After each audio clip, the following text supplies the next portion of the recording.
نحمد و نصلی علی رسول الکریم اما بعد فاعوذ باللہ من الشیطان الرجیم بسم اللہ الرحمن الرحیم وما محمد الا رسول قد خلت من قبلہ الرسل افإن مات او قتل انقلبتم على اعقابکم ومن ينقلب على عقبيه فلن يضر الله شيئا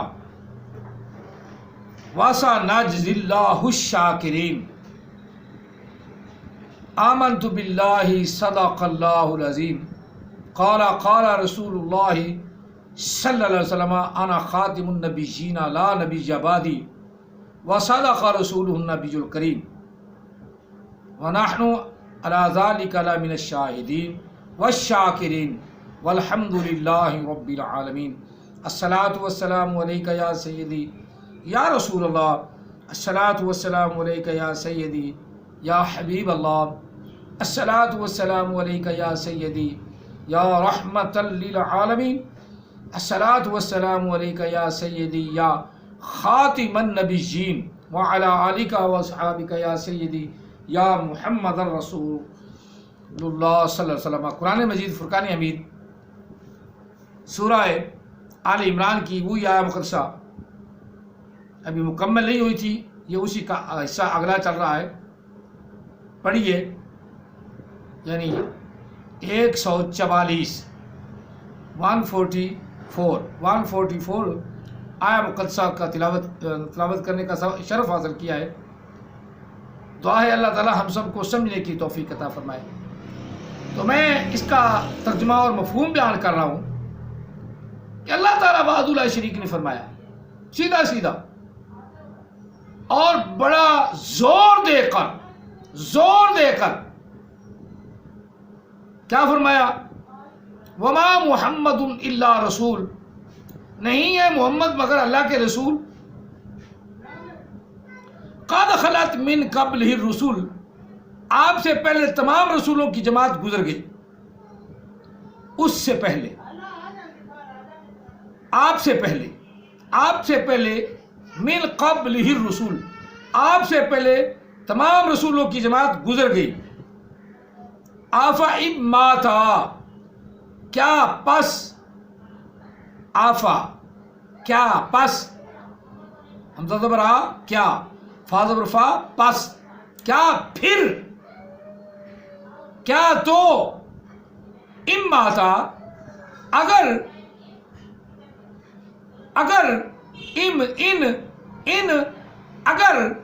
ماتا وہ فوت ہو جائیں، او قتلا یا وہ شہید کر دیے جائیں، انقلبتم عقابکم، انقلبتم پھر جاؤ گے تم علی اعقابکم اپنی ایڑیوں پہ، یعنی دین اسلام کو چھوڑ دو گے، علی اعقابکم۔ اور مرزائیوں اس طرح ترجمہ کرتے ہیں سب کو پتہ بھی چلے بھی کیا ہے اعقابکم، کیا ہے اعقابکم، کیا ہے انقلبتم، کیا ہے انقلبتم، کیا ہے؟ تجھ میں تو عقل ہی نہیں، اتنا بڑا مذہب بنا چھوڑا لیکن قرآن پاک پڑھنا نہ آیا، سمیت خلیفہ مسرور، نرا سور ہی سور ہے۔ میں تو کتنی مرتبہ کہہ چکا ہوں کوئی قاری رکھ لو، تمہیں پڑھنا تھا آجا مربیوں، یعنی مربی کو مولوی کہا جاتا ہے، مولوی کسی دین کا بڑا ہو نا مولوی تو اسے قرآن پاک کی پڑھنا لو، اسے کوئی امامت کے لیے کھڑا کرے گا؟ پہلے دیکھتے ہوئی یہ کہ قرآن پاک کا پڑھنا آتا ہے کہ نہیں، آواز نہیں دیکھتے، آواز تو دیکھنا، آواز تو بڑی سریلی آواز ہے، نور جہاں کی آواز بڑی سریلی تھی، ساری عمر قرآن پڑھنا نہ آیا۔ اس طرح کنجریاں گانے گاتی ہیں، حال میں 20 ملین آدمی اس کے گانے کو لوگوں نے سلایا، اس کے فالوور بن گئے 20 ملین، صرف گانے کو سلانے والے ہیں، قرآن پاک اسے بھی پڑھنا نہیں آتا، اگر سیکھ لیتی تو ہو سکتا ہے قرآن پاک کی برکت سے انہیں دنیا بھی ملتی آخرت بھی ملتی. یہ تو ہے قسمت کی بات. جس کو اللہ نے قرآن مجید کا ثواب دینا ہے اسے دینا ہے، اور جسے نہیں دینا، جسے بھٹکا کے مارنا، ایسے ہوتا ہے کہ 20 ملین نے اس کو فالو کر دیا ایک گانے پہ، صاف ظاہر آگے اسے اور شاہ مل گئی، اور پھر وہ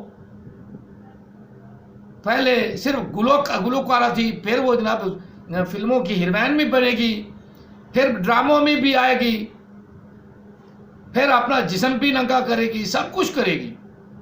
پیسہ پیسہ پیسہ. اور جب یہ بوڑھے ہو جاتے ہیں نا تو ان کو کوئی روٹی ٹکڑا نہیں ڈالتا، کیونکہ ذہن یہی ہوتا ہے کہ یہ وہی کنجری ہیں جس نے اپنے چند ٹکڑوں کی خاطر اپنا جسم فروخت کر دیا، اپنا حسن دنیا کے سامنے نیلام کر دیا جو اللہ تعالیٰ نے بخشا تھا. تو اس کی سزا کیا ہوتی ہے کہ آخر میں ان کو روٹی دینے کے لیے کوئی نہیں ہوتا، ان کی اولاد بھی چھوڑ جاتی ہے. بالکل یہ کئی ہمارے سامنے ہیں، باقی بات کرنے کی چیز تو ہمارے سامنے. اللہ تعالیٰ ایسے چیزوں سے ہم سب کو محفوظ فرمائے. فَاعْتَبِرُوا یا اُولِي الْأَبْصَارِ. عبرت حاصل کرو آنکھوں والو، عبرت حاصل کرو. تھوڑی زندگی کی چکا چوند کو نہ دیکھو، اگلی زندگی کی ذرا کیا کہتے ہیں اس کو،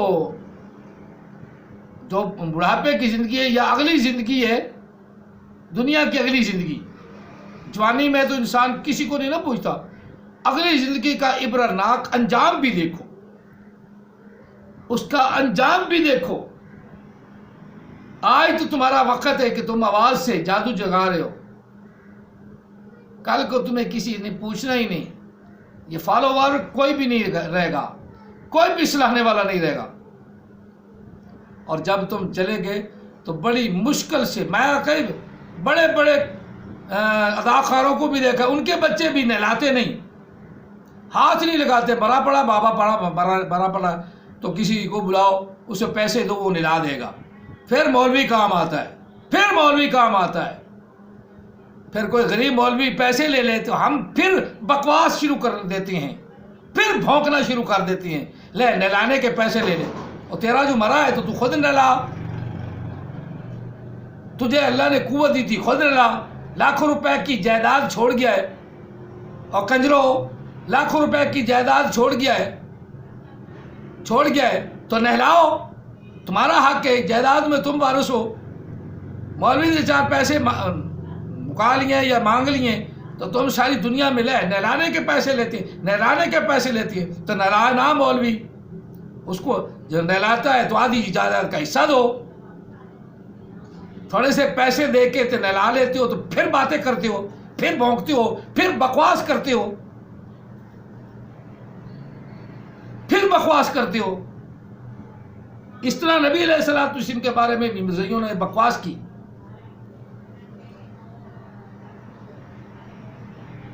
پہلے آقا علیہ الصلوۃ والسلام دنیا سے رحلت فرمائی تو آپ کے بیٹے حضرت علی کرم اللہ وجہ پہلے بھائی تھے. جب بیٹی سے شادی کی تو بیٹے بنے، اور پہلا غسل دینے والا حضرت علی رضی اللہ تعالیٰ عنہ، اور صحابہ بھی ساتھ تھے، حضرت فضل رضی اللہ تعالیٰ عنہ، حضرت عباس رضی اللہ تعالیٰ عنہ، اور حضرت علی کرم اللہ وجہ الکریم. آپ غسل دے رہے تھے. اور نماز جنازہ کی بات ہوتی ہے، نماز جنازہ کنہوں نے پڑھی بھائی، کنہوں نے پڑھی؟ کسی نے نہیں پڑھی. نبی علیہ السلام کا جنازہ ہوتا ہی نہیں، صرف صلاۃ و سلام ہے. اللہم اغفر لحینا و میتنا و شاہدنا و غائبنا، یہ ایسی دعائیں کن کے لیے ہیں؟ ہم جیسے گناہ گاروں کے لیے. اور نبی بھی گناہ گار ہوا تو نبی میں تو ہمیں تو فرق ہی نہ رہا. لہذا نبی علیہ السلام کی ذات پر مختلف ٹولیوں کی صورت میں حجرہ شریف میں تشریف لاتے گئے، اور سب صلاۃ و سلام پڑھ کے زیارت کر کے نکلتے رہے. پھر آخر میں حضرت ابوبکر صدیق رضی اللہ تعالیٰ عنہ آپ بھی تشریف لائے. اور آپ نے بھی صلاۃ والسلام پیش کیا، اور آپ نے ایک مسئلہ بھی حل فرمایا۔ وہ مسئلہ کیا؟ وہ سارے نہیں بتاتے، نہ کسی کو بتانے کی تکلیف ہوتی ہے، آگے منہ سڑتا ہے، آگے منہ جلتا ہے، پوری بات بتایا کرے، نہیں بتاتے، نہیں بتاتے۔ کیوں نہیں بتاتے؟ بس ایسے ہی صدیق اکبر سے بغض، عمر فاروق سے بغض۔ یہ مسئلہ چل پڑا کہ نبی علیہ السلام کو دفنائیں کہاں، دفنائیں کہاں؟ تو صدیق اکبر رضی اللہ عنہ نے فرمایا کہ نبی جس جگہ فوت ہوتا ہے وہیں دفن ہوتا ہے۔ اب حجرہ عائشہ ایک ہی حجرہ ہے، اور نبی علیہ السلام وہی حجرے میں فوت ہوئے، وہیں آپ کے وصال ہوا۔ اب حضرت ابوبکر صدیق کو یہ نہیں پتا کہ اگر میں یہ بات کروں تو میری بیٹی کا تو حجرہ کمرہ وہ خراب ہو جائے گا، اب میری بیٹی کہاں رہے گی؟ سبحان اللہ۔ اس بات کو کبھی نہیں کسی نے سوچا، کسی نے نہیں سوچا۔ عقل کا کوئی علاج کراؤ، یہ صدیق اکبر نے بتایا کہ نبی جہاں وفات پاتا ہے وہیں دفن ہوتا ہے۔ اب حضرت عائشہ صدیقہ رضی اللہ عنہ کے حجرے میں نبی علیہ السلام کو دفن فرمایا گیا۔ پھر 2.25 سال بعد صدیق اکبر وفات پائی، ان کو بھی دفنایا گیا۔ اما عائشہ صدیقہ رضی اللہ عنہ اسی حجرے میں رہتی، 2 قبریں بھی بن گئی، آقا علیہ السلام کی بھی، حضرت ابوبکر صدیق کی بھی۔ پھر انتظام ہوا، ساتھ رہنے لگی۔ جب حضرت عمر فاروق فوت ہوئے، ان کا بھی وہیں، ان کا دفن ان کو بھی وہیں کیا گیا۔ تو پہلے بغیر پردے کے اس حجرے میں داخل ہوتی تھیں، اب حضرت عمر فاروق آئے تو حضرت عائشہ صدیقہ رضی اللہ تعالی عنہ پردہ فرما کر جاتی تھی، اور اما عائشہ صدیقہ نے یہ وضاحت فرما دی کہ یہ مرنے والے کچھ اور حقیقت رکھتے ہیں۔ کسی نے پوچھا کہ پہلے آپ پردہ نہیں فرماتی تھیں، آپ کیوں پردہ فرماتی تھیں؟ کہا پہلے میرا شوہر اور میرا باپ تھا، اب عمر فاروق آ گئے ہیں، لہذا میں پردہ کر کے جاتی ہوں۔ پتہ چلا کہ یہ زندہ ہیں، قبروں میں بھی زندہ ہیں، یہ قبروں میں بھی زندہ ہیں۔ تو انبیاء کے جسم تو ویسے ہی مٹی پر حرام ہے، اور جو انبیاء کے ساتھ لیٹ گئے ان کے بھی جسم زندہ ہیں، ان کے جسم بھی مٹی پر حرام ہے۔ تو ایسے ڈھونگ رچاتے ہیں کہ آقا علیہ السلام تسلیم کا جنازہ کس نے پڑھایا؟ کس نے پڑھایا بھائی؟ کون امامت کراتا ہے؟ حضرت علی نے پڑھا ہے، حضرت عباس نے پڑھا ہے، حضرت فضل بن عباس نے پڑھا ہے۔ ایسے جھوٹ نہ بولا کریں، خدا کا خوف کریں، امت کے اندر دراڑ نہ پیدا کریں۔ اگر صدیق اکبر اس وقت امت کو سنبھالا نہ دیتے تو امت ٹکڑوں میں بکھر جاتی، انصار علیحدہ ہو جاتے، مہاجرین علیحدہ ہو جاتے، وہ اپنا خلیفہ علیحدہ بنا رہے تھے، یہ اپنا خلیفہ علیحدہ بنا رہے تھے، بس ایسے ہی رپٹ ڈل جاتا۔ یہ صدیق اکبر رضی اللہ عنہ کو نبی علیہ السلام نے منتخب فرما دیا کہ کہو صدیق سے کہو کہ جا کے نماز پڑھائے، صدیق سے کہو کہ نماز پڑھائے، صدیق سے کہو کہ نماز پڑھائے۔ اور خلافت پہ نبی علیہ السلام نے خود کھڑا کر دیا، امامت پہ خود نبی علیہ السلام نے کھڑا کر دیا۔ پہلا امام صدیق اکبر رضی اللہ تعالیٰ عنہ، پہلا امام صدیق اکبر رضی اللہ، نبی علیہ السلام نے انتخاب فرما دیا۔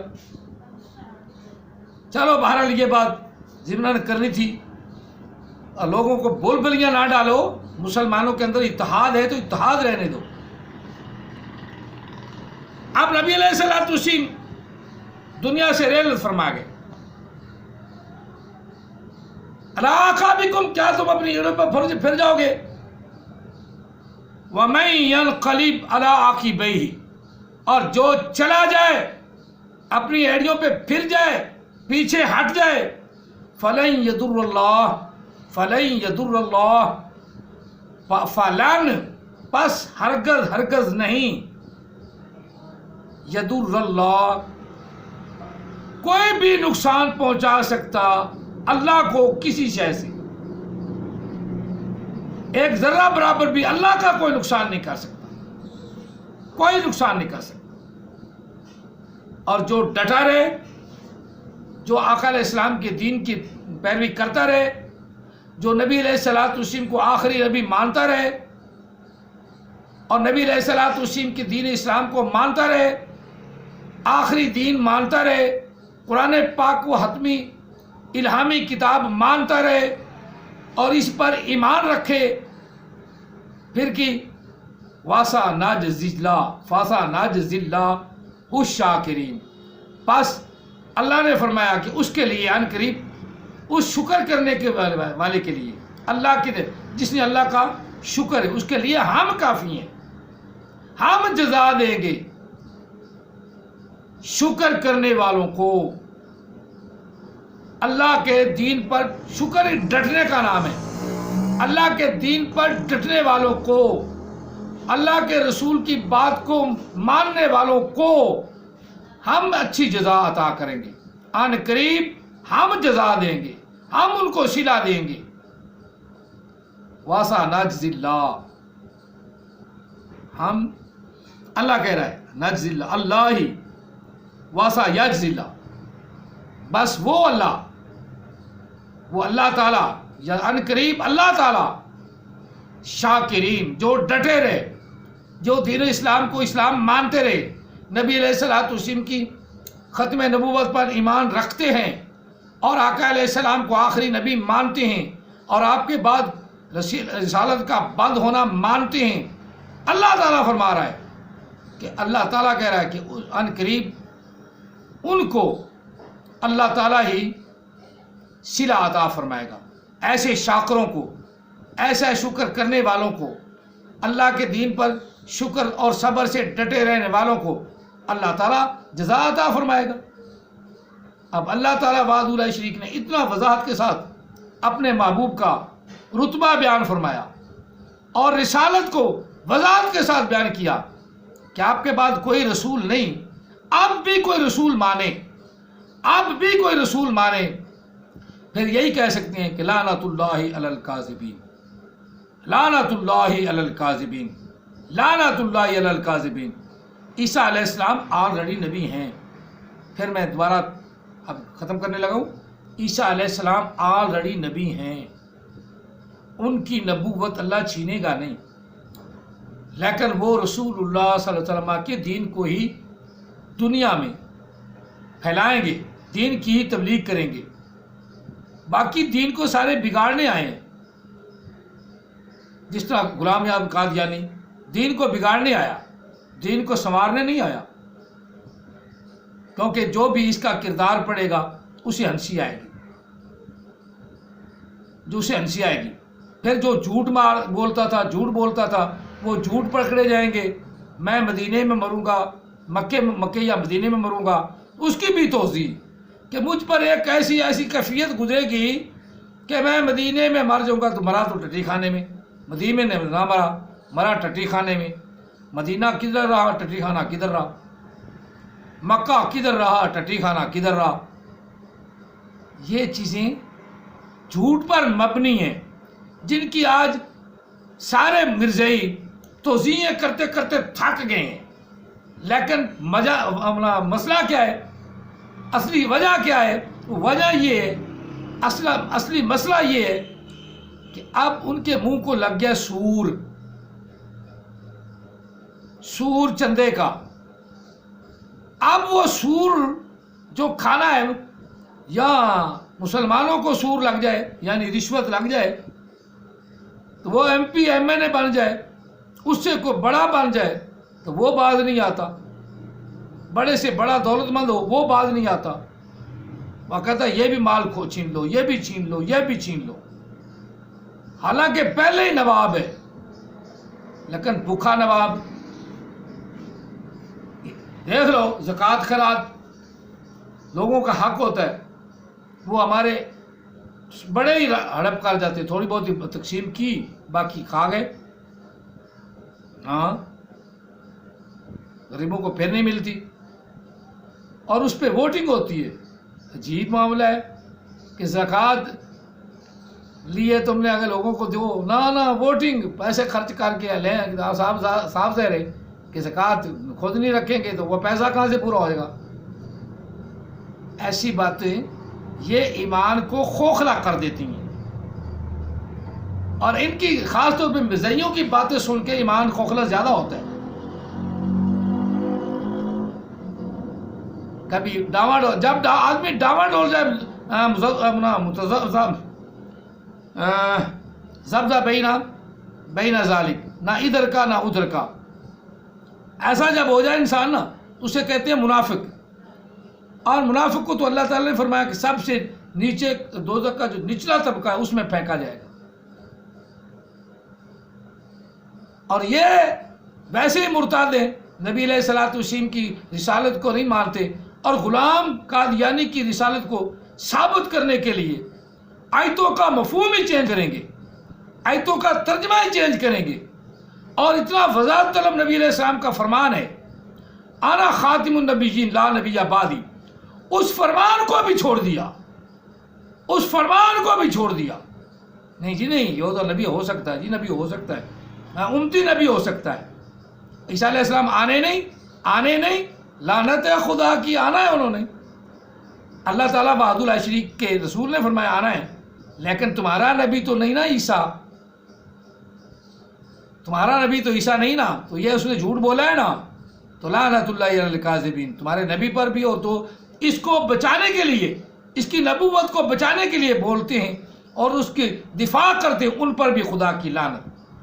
دعا ہے اللہ تعالیٰ ہم سب کو جھوٹے نبیوں کے فریب سے، دغے سے ہمیں بھی ہماری اولاد کو بھی محفوظ فرمائے، اور جو اللہ تعالیٰ نے فرمایا ہے، اللہ تعالیٰ نے فرمایا نا کہ ڈٹے رہو، واسا یجزی اللہ الشاکرین، جو ڈٹا رہے گا اسے اللہ تعالیٰ جزائے خیر عطا فرمائے گا۔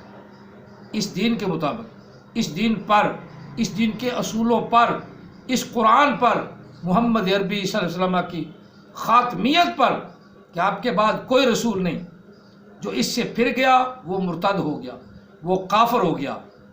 اللہ تعالیٰ ہم سب کو آقا علیہ السلام کی غلامی عطا فرمائے، اور قرآن پاک کو سمجھنے پڑھنے کی توفیق عطا فرمائے۔ وجہ یہ ہے کہ ہم قرآن پاک صحیح نہیں جانتے، اور قرآن پاک کے اندر ہمیں عبور حاصل نہیں۔ قرآن پاک کو پڑھو، زیادہ سے زیادہ پڑھو، قرآن پاک کی طرف آ جاؤ۔ قرآن پاک تمہیں سارے مسائل کھول کھول کے بتائے گا۔ اللہ تعالیٰ ہم سب کو قرآن پاک پڑھنے، سمجھنے اور اس پر عمل پیرا ہونے کی توفیق عطا فرمائے۔ یہ آیہ مقدسہ آج اس کی میں نے پوری وضاحت کے ساتھ تشریح کر دی، اور اس میں بھی مرزائی بھول بھلیاں ڈالتے ہیں اس آیہ مقدسہ میں، لیکن یہاں اللہ تعالیٰ نے جو فرمایا نا، پھر میں تھوڑی سا اشارہ کر دیتا ہوں، وہ کہ رب نے فرمایا ہے قد خلت من قبلہ الرسول، رسولوں کی تمام جماعت آپ سے پہلے ہو گزری۔ قد خلت من قبلہ الرسول، رسولوں کی تمام جماعت آپ سے پہلے ہو گزری، وہ گزر گئے، آخر میں آپ آئے۔ اللہ تعالی ہم سب کو آقا علیہ الصلوۃ والسلام کی ختم نبوت پر ایمان رکھنے کی توفیق عطا فرمائے، اور ہمیشہ ہمارا خاتمہ بالایمان فرمائے۔ جب مریں تو کلمہ پڑھتے ہوئے مریں۔ وَمَنْ أَحْيَيْتَهُ مِنَّا فَأَحْيِي عَلَى الْإِسْلَامِ، یا اللہ جب تک زندہ ہیں تو ہمیں اپنے اسلام پر زندہ رکھ۔ وَمَنْ تَوَفَّيْتَهُ مِنَّا فَتَوَفَّهُ عَلَى الْإِيمَانِ، اور یا اللہ جب تو ہمیں دنیا سے لے جانا چاہے، دنیا سے رخصت کرنا چاہے، تو ہمیں توفہو علی الایمان فتوفہو علی الایمان، ہمیں ایمان پر دنیا سے لے جا، ایمان پر ہمارا خاتمہ فرما، ایمان پر ہمارا خاتمہ فرما۔ میں سو جاؤں یا مصطفیٰ کہتے کہتے، کھلے آنکھ میری صلی علی کہتے کہتے۔ وآخر دعوانا ان الحمدللہ رب العالمین۔ نیک لوگوں کے لیے، صالح لوگوں کے لیے جزاک اللہ تعالی فی الدارین و آحسن الجزاء وما علینا الا البلاغ المبین۔